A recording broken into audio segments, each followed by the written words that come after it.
சந்தேக கேள்வி 3.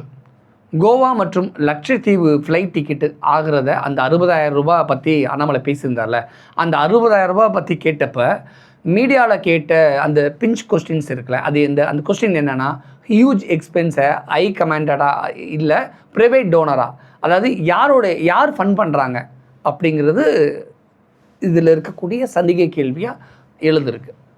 சந்தேக கேள்வி 4. ஏற்கனவே கான்ட்ரவர்ஷியாக இருக்கும்போது அவர் எப்படி எக்ஸ்ட்ரா பிஸ்னஸ் ஸ்டார்ட் பண்ண முடியும்? இது பவரை யூஸ் பண்ணி பிஸ்னஸ் பண்ணுற த்ரெட்டா அப்படிங்கிற கேள்விகளையும் இதன் மூலமாக இருக்குது. பவரை யூஸ் பண்ணி சிலரை மிரட்டி இப்படியெல்லாம் பிஸ்னஸ் அவர் ஸ்டார்ட் பண்ணுறாரா? பார்ட்னர் மட்டும் ஜாயின் பண்ணிக்கிறாரா? அல்லது டேரெக்டாக அவரே ஓன் பிஸ்னஸாக யாருமே பார்ட்னர்ஸ் இல்லாமல் பண்ணுறாரா? அப்படிங்கிற கேள்விகள் இந்த இடத்துல இருக்குது. சந்தேக கேள்வி 4. இன்னும் பல தொழில்கள் தொடங்குவேன் அப்படின்னு அண்ணாமலை சொன்னதோட பின்னணி என்ன?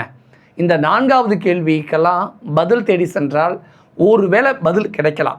அரசியல்வாதிகளுக்கான இது டிவி போடக்கூடிய விஷயம். இதுக்கும் ஜேர்னலிஸ்ட் நம்ம உள்ளே போக விரும்பலை. எதிர்கட்சிகள் அல்லது ஆளுங்கட்சிகள் அவங்க அண்ணாமலையோட இந்த பதிலுக்கு பின்னாடி விடை தேடி வேணால் அவங்க போகட்டும். அண்ணாமலை பேசின அந்த பேச்சில் 2 விதமாக பார்க்கலாம். ஒன்று கேள்விகள், இன்னொன்று சந்தேகம். அந்த கேள்விகளை 4 விதமான கேள்விகள் பார்த்துடும். இப்போ சந்தேகத்தை பற்றி நம்ம பார்க்கலாம். முதல் சந்தேகம், முதல் விஷயம், அண்ணாமலை ஏற்கனவே சொன்ன மாதிரி இன்றைக்கி நான் கட்சி வேலைக்காக கோவா மாநிலத்துக்கு போக வேண்டியிருக்கு, இன்னொரு மாநிலத்துக்கும் போக வேண்டியிருக்கு. ஒரு ஃப்ளைட் டிக்கெட் 60,000 ரூபாய் ஆகுது. யார் எனக்கு கொடுப்பாங்க?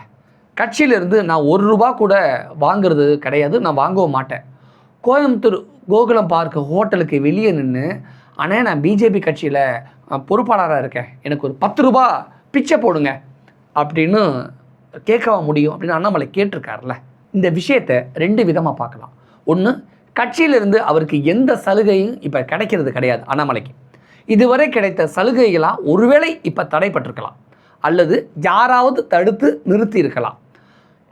2வது விஷயம், பில் கிளைம் மாதிரியான விஷயங்கள். இப்போ நான் ஆஃபீஸ்லேருந்து ஆஃபீஸ் விஷயமாக வெளியில் போகிறேன், அந்த ட்ராவலோட பில் ஆஃபீஸ்லேருந்து கிளைம் பண்ணால் எனக்கு அந்த அமௌண்ட் வாங்கிக்க முடியும். இது எல்லா ஆஃபீஸ்லேயுமே இருக்குது. அப்படி அந்த மாதிரியான பில் கிளைம் மாதிரியான விஷயங்கள் தடைப்பட்டு இப்போ நின்றுக்கலாம். அல்லது இப்போதைய தலைவருடன் ஏதாவது ஒரு வகையில் ஈகோ பிரச்சனை புதிதாக வெடிச்சிருக்கலாம். அதன் விளைவாக அந்த கோபத்தை செய்தியாளர் சந்திப்பில் அண்ணாமலை இறக்கி வச்சிருக்காரோ அப்படிங்கிற சந்தேகத்தை இப்போ எழுப்பியிருக்கு. இப்படியெல்லாம் தான் பல்வேறு செய்திகள் இப்போ பிஜேபி வட்டாரத்தில் உலா வந்துக்கிட்டு இருக்கு. இதற்கு காரணம் இருக்க தான்